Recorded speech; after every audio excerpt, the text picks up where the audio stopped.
The suitcase hit the front porch before I did. My older brother locked the front door. My stepmother folded her arms and smiled. Then my father pointed at the driveway and said, "You don't own a single thing here anymore." I was 28 years old, divorced, broke, and standing in the rain with everything I owned stuffed into 2 old suitcases. As I walked toward the street, my stepmother shouted one last sentence. "You'll never be able to afford this house." She was right. That day, I couldn't. 10 years later, a moving truck stopped in front of the same house. Only this time, it wasn't there to move me out. It was there to move them out. Because the man they threw away had just become the new owner. My name is Michael Carter. I am 54 years old and I live in Austin, Texas, USA. 10 years earlier, my life had completely fallen apart. My construction business had failed after a major client declared bankruptcy without paying several large invoices. Within months, my marriage collapsed under the financial pressure.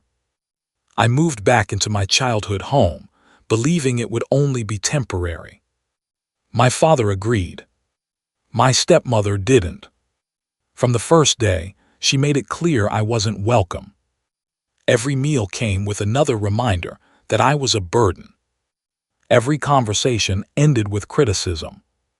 My older brother, Brian, loved joining in. He called me a failure every chance he got.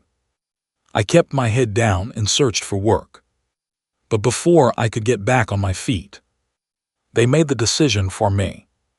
One Friday evening, I came home from a job interview and found my belongings packed into boxes.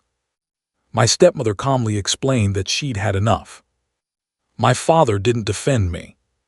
He simply handed me a spare key and said, "Leave it on the kitchen table when you go."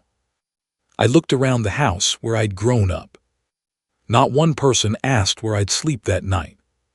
So I picked up my bags and walked away. I spent the next several weeks sleeping in my pickup truck while working day labor jobs. Those nights were cold, lonely, humiliating. But they taught me something I'd never forget. Nobody was coming to rescue me. If my life was going to change, I had to change it.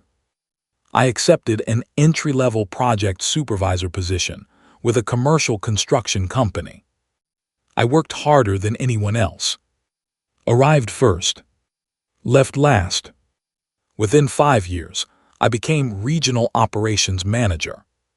3 years later, I partnered with 2 coworkers and started our own commercial development firm. We didn't become overnight millionaires. We simply made smart decisions, one project at a time. By the 10th year, the company had expanded into 4 states. Life was finally rewarding the work I'd refused to give up on. One afternoon, my real estate broker called. A large suburban property had quietly gone on the market after the owners fell behind on mortgage payments. When he gave me the address, I nearly dropped my phone. It was my childhood home. After my father retired, Brian convinced him to refinance the house several times to fund risky business ventures. The businesses failed. The debt remained. Now the bank wanted to sell. I drove past the house before making an offer. The old oak tree I climbed as a kid was still standing. My mother's rose garden had disappeared. The paint was peeling. The porch sagged. It didn't look like the proud family home I remembered. It looked tired, broken, just like I'd been the day they forced me to leave. I bought it without negotiating the price. Not because I wanted revenge. Because I wanted closure. Closing day arrived 2 weeks later. As I walked toward the front door, a moving truck was already parked outside. Brian opened the door. For several seconds, he simply stared at me. "You bought it?" he asked quietly. I nodded. My stepmother slowly walked into the hallway. The confidence she'd worn 10 years earlier was gone. She whispered, "Please don't make us leave today." I looked around the house. The same walls. The same staircase. The same front door I had once been pushed through. Then I answered, "You have 30 days. The same amount of notice the bank gave you." They both lowered their heads. During those 30 days, I learned something unexpected. My father had been suffering from Parkinson's disease for several years. Most of their savings had disappeared into medical bills and failed investments. When moving day arrived, I helped carry boxes into their rental home. Brian looked confused. "After everything we did, why are you helping?" I set the last box down and said, "Because I refused to become the kind of man who threw me out."